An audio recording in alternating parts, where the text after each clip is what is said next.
आज हमने 6-7 एजेंडाज थे हमारे जो हमने रेजोल्यूशन थी वो पास की और सारे मुतफ़क़ा तौर पे हमारे पास हुए। अपोजिशन और हुकूमती बेंचेस पे सबने पास किए। उसमें हमने कैनाल्स पे जो था हमारे खदशात पे उसकी रेजोल्यूशन पास हुई है।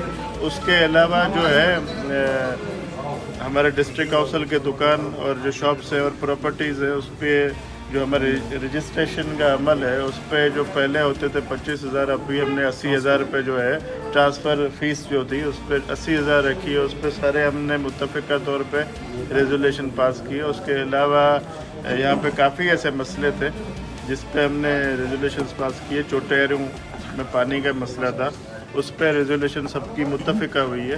तो मेरे ख्याल में किसी ने भी किसी भी रेजोल्यूशन पे हमारे सारे ऐवान में किसी ने कोई मुखालफत नहीं की। सारे